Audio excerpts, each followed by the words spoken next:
আসসালামু আলাইকুম আ রহমতুল্লাহি ওবরাকাতু। সুধী দর্শক, আমার নাজমুল ইসলাম চ্যানেল থেকে আপনাদের সবাইকে শুভেচ্ছা রইল। সুধী দর্শক, আজ আমি যে বিষয়টা কথা বলবো সেটা হচ্ছে গণভবন, আওয়ামী লীগ। এই গণভবনে সাবেক প্রধানমন্ত্রী বেগম সাবেক প্রধানমন্ত্রী শেখ হাসিনার একটা প্রিয় ভবন। কারণ শেখ হাসিনার বাবা বঙ্গবন্ধু শেখ মুজিবুর রহমান এই গণভবনে অফিস করতেন, মাঝে মধ্যে এখানে রাত কাটাতেন। সরি, এই গণভবন সাবেক প্রধানমন্ত্রী শেখ হাসিনা যতবার ক্ষমতায় আসছেন এই গণভবনে তার অফিস করেছেন। কারণ এখানে তার বাবার স্মৃতিচিহ্ন, এখানে তার বাবার পায়ের চিহ্ন। এই গণভবন দিয়ে হাঁটলে তিনি তার বাবার পায়ের চিহ্নের আওয়াজ পান। শেখ হাসিনা এই গণভবনকে সেইভাবে পরিপূর্ণভাবে সাজাইছিলেন। শুধু সাজাননি, অনেক মানুষ আছে, আওয়ামী লীগের নেতাকর্মীরা আছে, আওয়ামী লীগের নেতাকর্মীদের বাইরেও যারা আছে, তারা এই গণভবনে এলে সাবেক প্রধানমন্ত্রী শেখ হাসিনা তাদেরকে আপ্যায়ন করতেন। গণভবনের সামনে একটা সামিয়ানা টানানো ছিল, সেখানে তিনি কোনো লোক তার সান্নিধ্যে এলে সাহায্যের জন্য হোক, যে কোনো বিষয়ে হোক, তার দলীয় নেতাকর্মীরা হোক, যেই হোক, তার কাছে তো শুধু দলীয় নেতাকর্মীরা আসতেন না, তিনি বাংলাদেশটা 20 বছর ধরে নেতৃত্ব দিয়েছেন। সেই নেতৃত্বের জায়গা থেকে তিনি এই মানুষগুলোকে আপ্যায়ন করেছেন। বহু মানুষকে তিনি নিজ হাতে রান্না করে খাইয়েছেন। যাদেরকে তার ভালো লাগতো তাদেরকে তিনি রান্না করে খাওয়াইতেন, যারা তার খুব কাছের মানুষ। তিনি এতটা মিশুক ছিলেন, অল্প পরিচিত কেউ যদি তাকে খেতে চাইতো, তাকে তিনি নিজের হাতে রান্না করে খাওয়াইতেন। সব দিকে তিনি খেয়াল রাখতেন। সুধী দর্শক, বাংলাদেশে যদি কখনো বন্যা হয়েছে, বাংলাদেশে কখনো ঝড় জলোচ্ছ্বাস হয়েছে, সেই রাতগুলোতে তিনি খুবই বালিশে মাথা রেখে ঘুমাইছেন। সারা রাত তিনি জেগে থাকতেন, চারিদিকের খবর নিতেন, মানুষকে সাহায্য সহানুভূতি করতেন। তার সাহায্যের হাতটা অনেক খোলা ছিল। সেই জিনিসটা, তার অন্ধকার দিকগুলো নিয়ে মানুষ নাড়াচাড়া করে, কিন্তু তার ভালো দিকগুলো নিয়ে কেউ কিন্তু কথা বলে না কখনো। তার সেই সামিয়ানার নিচে বসে তার চা নাস্তা, বিভিন্ন আপ্যায়নের জিনিস খায়নি এমন কোনো লোক নাই। গণভবনের ভিতরে ঢুকলে কাউকে চা না খাইয়ে তিনি বিদায় দেননি। তার ম্যানেজমেন্টের দায়িত্বে যারা ছিলেন তাদেরকে কড়া নির্দেশ তিনি দিয়েছিলেন যে এই গণভবনে এসে কেউ যেন না খেয়ে না দেয়। গণভবনে যাইতেন অনেক শ্রেণীর মানুষ, সেখানে যাইতেন সুধী দর্শক অনেক শিল্পী, কলা কৌশলীরা, অনেক সরকারি চাকরিজীবীরা, অনেক ব্যবসায়িকরা। তারা তাদের দাবি দাওয়া নিয়ে যেতেন। মানুষকে অনেক সময়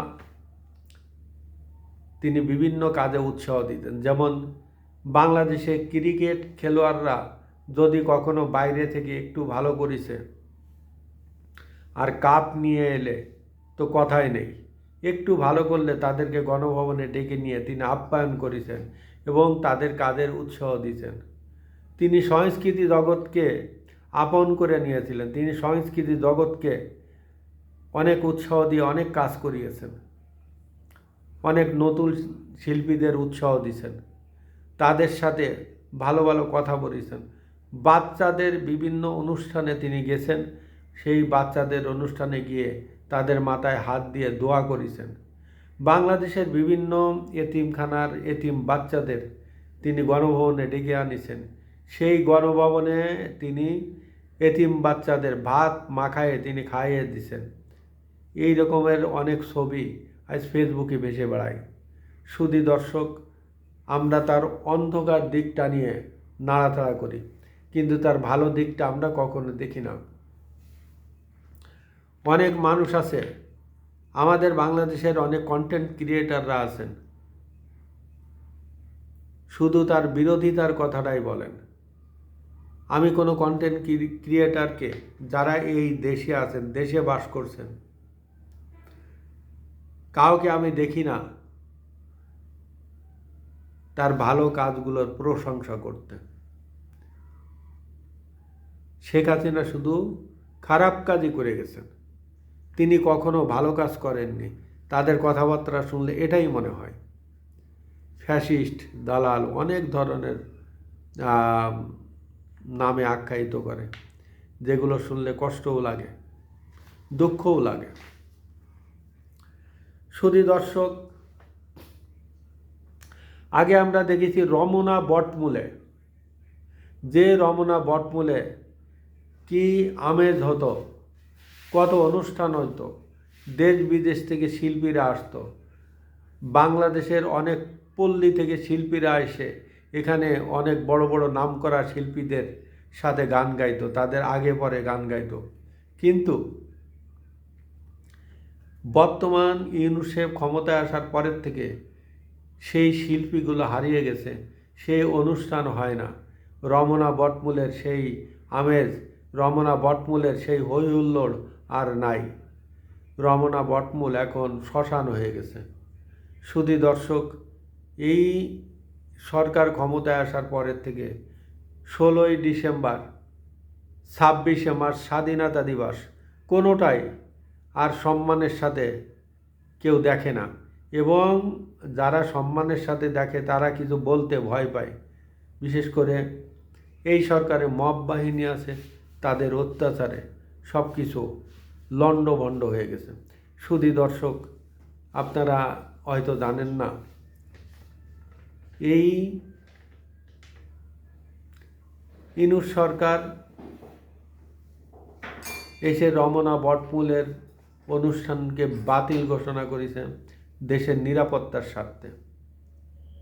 এই শিল্পীরা তো সাংস্কৃতিক ব্যক্তিত্ব, তাদের দ্বারাই মাপ করা সম্ভব, তাদের দ্বারাই কোনো খারাপ কাজ করা সম্ভব? যারা করে আপনি তাদেরকে বিরত রাখেন। তারা কারা আমরা তো জানি, তারা আপনার পাশেরই লোক। একটা দলের দলীয় লোক যারা তৌহিদি জনতা, মানে তাদের আর এক নাম তৌহিদি জনতা, তারা যেখানে মাপ করতে যাবে, যেখানে ভাঙচুর করতে যাবে, সেখানে তারা তৌহিদি জনতা নামে অভিহিত হবে। কারণ কোনো কিছু হলে তারা বিবৃতি দেয় তৌহিদি জনতা। তৌহিদি জনতা বলতে তারা সাধারণ লোকজনকে বোঝায়, হুজুরদের বোঝায়। আর সংস্কৃতি নাই, সংস্কৃতি শেষ, চলচ্চিত্র শেষ, চলচ্চিত্র হচ্ছে না। খুব হাতে গোনা 2-4টা হচ্ছে, যেটা আমাদের মানে লজ্জার বিষয়। চলচ্চিত্র ধ্বংস হয়ে গেছে। শুধু মানে চলচ্চিত্রর সব কিছু এখন নীরবে, যেগুলো আছে নীরবে নিভৃতে চলছে। কারণ শিল্পীরা এখন আর ছবি করতে ভয় পাচ্ছে। তার আড়ালে আবডারে নীরবে বা বিদেশে গিয়ে শুটিং করে, যাদের টাকা পয়সা আছে, ভালো পতিতদশা পরিচালক তারা। সুধী দর্শক, এই দেশে শিল্পকলা একাডেমি, যে শিল্পকলা একাডেমি সবসময় মুখরিত থাকত। কোনো না কোনো দল সেখানে যাত্রাপালা পর্যন্ত হয়েছে, সেই গ্রাম থেকে যাত্রাপালাগুলো এসে, যাত্রা দল এসে ওখানে এসে অনুষ্ঠান করত। আজ তারা মবের কারণে আসে না। কয়েকবার বর্তমান সরকারের সময় অনুষ্ঠান হতে গেছে, কয়েকবার এই তৌহিদি জনতা তারা ঠেকাই দিছে। এই মৌলবাদরা এদেশে কোনো শিল্প সংস্কৃতি পালন করতে দিবে না। শুধু দর্শক, একটা দুঃখের একটা কথা বলি। রাজশাহী ইউনিভার্সিটির একজন প্রফেসর রসায়ন বিভাগে, তিনি বিজ্ঞানসম্মতভাবে সব কিছু করবেন, আর তিনি বেগম রোকেয়াকে মৌলবাদ, বেগম রোকেয়াকে কাফের, মুরতাদ হিসেবে ঘোষণা করে। এসব কথা বলে বেগম রোকেয়া ছিল মহিলাদের এগিয়ে যাওয়ার অগ্রদূত। তো এসব কথা বলেই সেই শিক্ষক এখনও চাকরি করছে, সরকার কিছু বলছে না, ভিসি কিছু বলছে না, ইউনিভার্সিটির সিনেট তারা চুপচাপ করে রয়েছে, কেউ কোনো কথা বলতে সাহস পায় না। সে জানে তার খুঁটির জোর কোথায়, কারণ এই প্রফেসর উনি জামাতের রাজনীতির সাথে জড়িত, যার কারণে ওনার কোনো কিছু করার ক্ষমতা নেই। তিনি সরাসরি ঢাকা রাজশাহী ইউনিভার্সিটিকে হয়তো বা চ্যালেঞ্জ করে বসছে, কারণ তার পিছনে মহাশক্তিধর সেই তৌহিদি জনতা প্লাস জামাত ইসলামী আছে। আজ 5-6% ভোটের মালিক হয়ে তারা এখন দেশ চালাচ্ছে। শুধু দর্শক, আমাদের গ্রাম বাংলার একটা ঐতিহ্য আছে। সেই ঐতিহ্যটা কি? গ্রাম বাংলার কোনো না কোনো একটা বিষয় উপলক্ষে একটা মেলা হতো। যেমন আমি বলি, পৌষ মাস যাওয়ার দিন আমার মামা বাড়ি গ্রামে একটা মেলা হতো, পৌষ মেলা। সেইটা আর হচ্ছে না। ইউনূস সাহেব ক্ষমতায় আসার পরে ওটা বন্ধ হয়ে গেছে। ভয়ে ওই মেলাটা আর দেয়নি, যে কোন সময় তৌহিদি জনতা এসে আক্রমণ করবে। শুধু দর্শক, আমি ভাষায় প্রকাশ করতে পারবো না যে এই ইউনূস সরকার বাংলাদেশকে কত বড় ক্ষতির দিকে নিয়ে যাচ্ছে।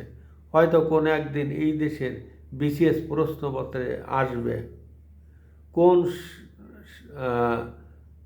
ব্যক্তির শাসন আমলে বাংলাদেশে শিল্প সংস্কৃতি ধ্বংস হয়ে গেছিল, কোন ব্যক্তির শাসন আমলে, কোন নোবেল লরিয়েটের শাসন আমলে বাংলাদেশে সংস্কৃতি চর্চা বন্ধ হয়েছিল, এবং কোন ব্যক্তির শাসন আমলে বাংলাদেশে প্রথম মবের সূত্রপাত হয়। এই ধরনের প্রশ্নগুলো হয়তো কোনো দিন বিসিএসে আসবে, তখন হয়তো আমরা থাকবো না এই দেশে। শুধু দর্শক,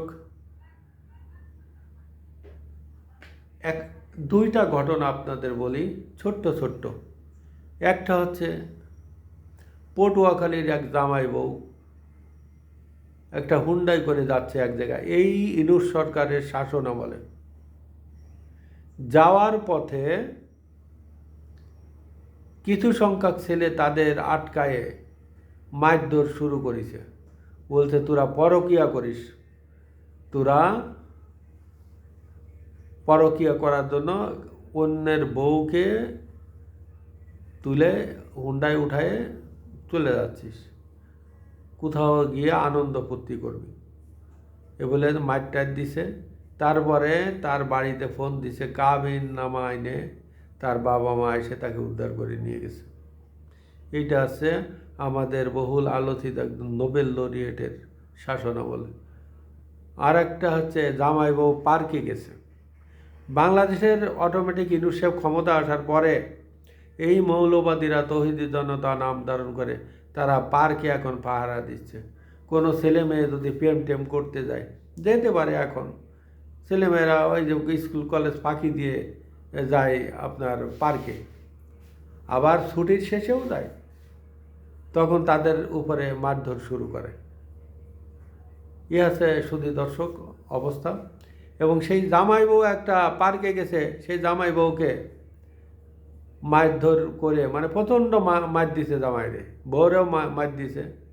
তারপর উভয় পক্ষের লোকজন গেছে, তারপরে গেলে তাদেরকে ছেড়ে দেয়। এই আছে বর্তমান দেশের অবস্থা। শুধু দর্শক আমার চ্যানেলটিকে সাবস্ক্রাইব করে আমাকে সামনে এগিয়ে যাওয়ার সুযোগ দিবেন। আসসালামু আলাইকুম ওয়া রাহমাতুল্লাহি ওয়া বারাকাতুহু।